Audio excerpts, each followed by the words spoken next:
Hello guys and welcome to another Disney reading. Today we have Disney's The Hunchback of Notre Dame. Laughter is the best medicine, which is shown as June 9th. So, I hope Quasi is okay out there, Levine said fretfully. The other two gargoyles in the bell tower, Hugo and Victor, nodded in agreement.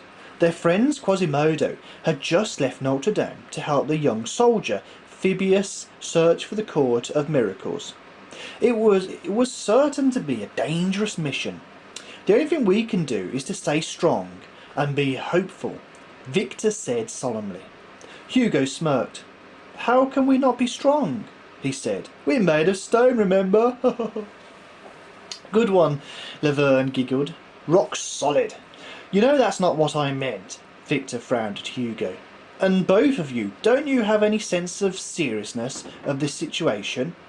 Our dear compatriot is out there somewhere, facing grave peril. Grave peril? Laverne said. Way to be optimistic, Victor. You've already got poor Quasi in his grave.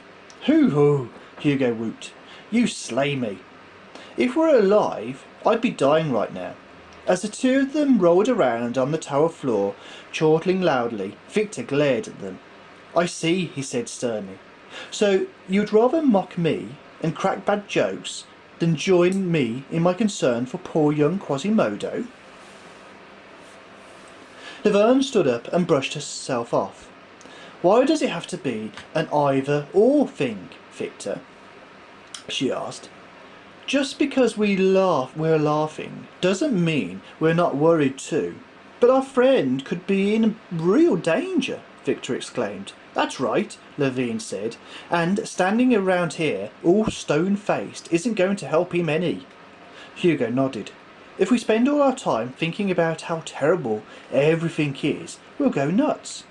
Waving his arms to help make his point, he accidentally hit a bird's nest that was tucked into one of his eaves. The poor occupant of the nest squawked and flew upward.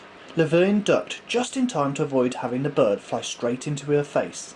But then she tripped and fell and landed on the ground. The bird banked upwards, still squawking as it flew over Hugo. Hugo leaped backwards and landed on Lavine's hand. She yelled and yanked her hand out from under him. Hugo lost his footing and landed into a heap on top of Levine. Victor stared at his friend, who were trying to untangle themselves. Then he started to laugh. He laughed harder and harder until he could hardly speak. You know, he said finally, I think you just might be right. I feel much better already.